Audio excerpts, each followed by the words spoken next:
Halo, perkenalkan nama saya Raisa dari Prodi Akuntansi Angkatan 2020 STIE Ekuitas Bandung.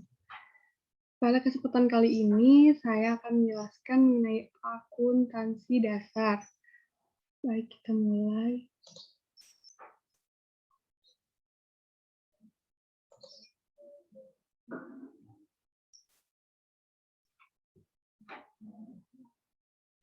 Di sini saya akan menjelaskan mengenai akuntansi dasar dan financial statement, yang terdiri dari ada pengertian akuntansi, lalu persamaan dasar akuntansi, financial statement, dan contoh soal.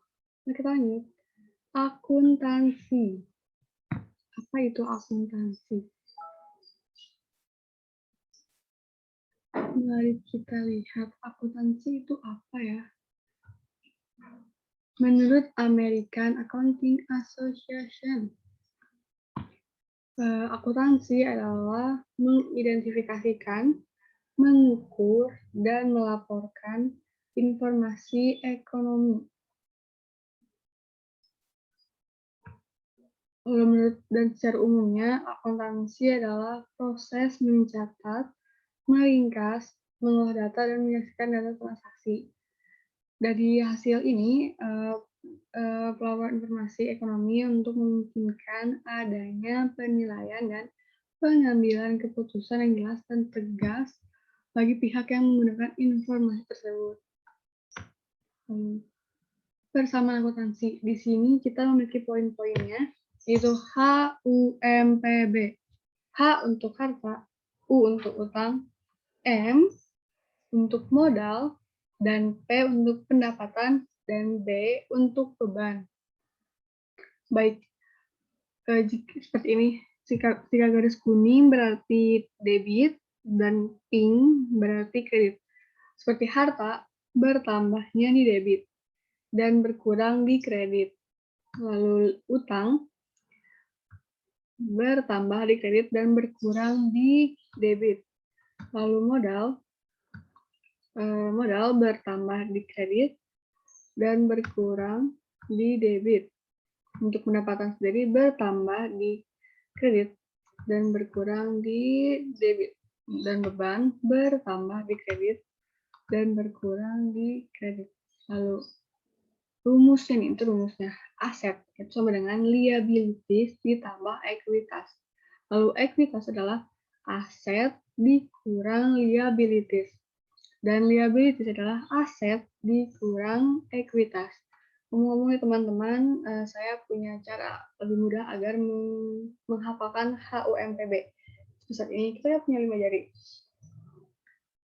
Jadi anggap itu kita hafalkannya yang ditambah saja ya, agar lebih mudah seperti ini. H, U, M, P, B. H dan U, M, P, B. H dan B. Jika yang ke atas berarti bertambah di debit, dan yang ke bawah berarti bertambah di kredit. Jadi harta bertambah di debit, HU utang, modal, dan pendapatan bertambah di kredit, dan beban bertambah di kredit. Seperti itu teman-teman. Jadi lebih mudah menghafalkannya. Lalu financial statement. Financial statement ini memiliki 3 teman-teman. Yang pertama ada income statement, itu laporan laba rugi. Lalu retained earning statement atau laporan perubahan modal. Dan yang ketiga statement of financial position, yaitu laporan sisi keuangan. Income statement atau laporan laba rugi. Seperti ini adalah bentuk formatnya teman-teman. Yang pertama kita jangan lupa, seperti teman-teman lihat di sini, ada Sansantek. Itu nama company-nya. Lalu income statement, title of statement, berarti judulnya nih teman-teman. Kita sedang mengerjakan apa. Lalu yang terakhir adalah period of statement. Di sini ada for the year ended, berarti berakhir di tahun selama periode Januari, di akhir tahun Januari. Di income statement ini ada revenue dan operating expense yang akan menghasilkan net income. Nih, teman-teman bisa mengisi, misalkan ada service revenue atau pendapatan apapun yang berdasarkan revenue, itu di sini di kolom revenue. Lalu operating expense, pokoknya apapun yang berdasarkan expense yang beban, artinya dimasukkan di sini, ditotalkan, lalu dijumlahkan, dan akan menghasilkan net income. Lalu selanjutnya di net earning statement. Seperti pada sebelumnya, teman-teman jangan lupa untuk sum tag nama perusahaannya, lalu apa yang sedang kita kerjakan, dan tahunnya, teman-teman. Di sini kita akan belajar mengenai owner capital. Owner capital sendiri ini adalah modal awal perusahaan. Lalu net income yang sebelumnya dijumlahkan masuk ke sini. Dan pengurangan drawing, yaitu penarikan pribadi. Lalu dijumlahkan dan akan menghasilkan owner capital Januari, yaitu kapital atau modal akhirnya yang ada. Lalu statement of financial position atau laporan hasil keuangan. Di sini kita ada sum tag lagi, seperti biasanya. Di sini ada dua, teman-teman, ada aset, liability, dan equity. Di aset sendiri ada kas, akun receivable, supplies, repatrian, equipment, dan lain-lain, teman-teman. Lalu liability equity. Di sini kita pertama dulu liability terlebih dahulu, itu ada akun payable, bank payable, dan lain-lain, teman-teman. Lalu equity sendiri yaitu owner capital. Dijumlahkan, teman-teman. Sebelum itu, di aset, jumlah total aset harus sama, teman-teman, dengan jumlah di total liability dan equity. Seperti itu. Kita langsung ke contoh soal. Di sini kita memiliki 6 dosa memulai jasa pengangkutannya sendiri, yaitu sum tag pada tanggal 1 Juni 2019. Transaksi yang berhubungan selama bulan Juni sebagai berikut. Oke, kita langsung saja. Di sini 1 Juni. Oke, tanggal 1 Juni, nama kekasnya 20.000. Sebelumnya saya membuatnya dalam ribuan, itu lebih mudah. Bertambah di kas, lalu dan berkurang di utang usaha. Pada 2 Juni, kita lihat pada 2 Juni membeli sebuah kendaraan sebesar 20 juta. 16 tahun bayar tunainya sebesar 4 juta, sisanya kredit. Oke, tanggal 2 berkurang di kas 4.000 dan mempunyai utang, dan bertambah di kendaraan 20.000 dan equity tambah di kapitalnya 16.000, teman-teman. Lalu tanggal 3 Juninya membayar sewa kantor untuk bulan Juni sebesar 1 juta. Berarti tanggal Juninya berkurang 1 juta dan bertambah di 1.000. Lalu tanggal 5 Juni nih, menerima uang tunai sebesar 2.800.000 sebagai pendapatan jasa. Dari tanggal 5, pendapatan berarti bertambah di kas 2.800 dan berkurang di hutang 2.800. Lalu selanjutnya tanggal 9, 6 dosen menarik uang tunai sebesar 400.000 untuk keperluan pribadi. Oh, berarti FIFO, teman-teman. Tanggal 9 berkurang 400.000 dan di hutang usahanya 400, pengambilan pribadi FIFO. Tanggal 12 Juni membeli perlengkapan secara tunai sebesar 300.000.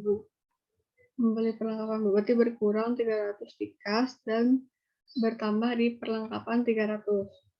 Lalu tanggal 20 menerima pembayaran atas jasa yang telah diberikan secara tunai sebesar 3 juta. Tanggal 20 Juni bertambah di kas 3.000 dan berkurang di hutang usahanya 3.000. Tanggal 23 Juni, perusahaan membayar sebuah utang usaha sebesar 1 juta. Perusahaan membayar utang usaha nih. Karena membayar hutang usaha berarti di kasnya berkurang 1.000 dan di ekuitasnya bertambah 1.000.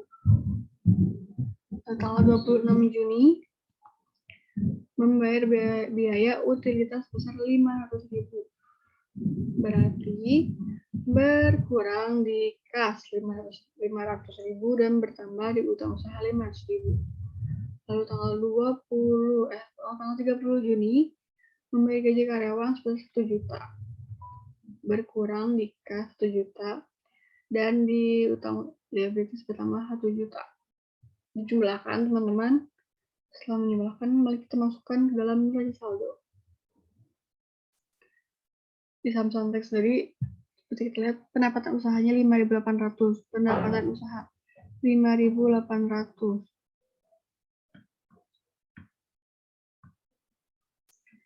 Lalu beban sewa kantornya 1.000, bonus 500, bergaji 100.000. Lalu dijumlahkan teman-teman, hasilnya 2.500. Lalu 5.800 ini dikurang 2.500 jadi 3.300. Lalu lanjut ke retained earning. Saham Suntek ini mempunyai kapital pada tanggal Juni sebesar 20.000.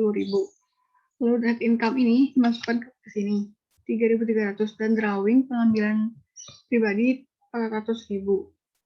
3.300 kurang 400.000, 2.900. Lalu 20.000 ditambah 2.900 ini 20.900. Lalu statement of financial position. Di kolom aset kita di kas kita mendapatkan 17.600. Terus supply-nya 300 dan otomobilnya 20.000 itu kendaraan. Teman-teman dijumlahkan menjadi 37.900. Lalu di kolom liability ada akun payable sebesar 15.000 dan equity yaitu saham-saham kapital. Saham-saham kapital ini kita ambil dari rekening teman-teman yang tanggal 30 Juni sebesar 22.900 dijumlahkan menjadi 37.900. Balance sama teman-teman. Baik, sekian dari penjelasan saya kali ini. Saya mohon maaf apabila ada kata-kata yang kurang tepat, lalu atau mungkin ada penjelasan yang kurang tepat. Teman-teman dipersilakan untuk komen di kolom komentar. Terima kasih. Assalamualaikum warahmatullahi wabarakatuh.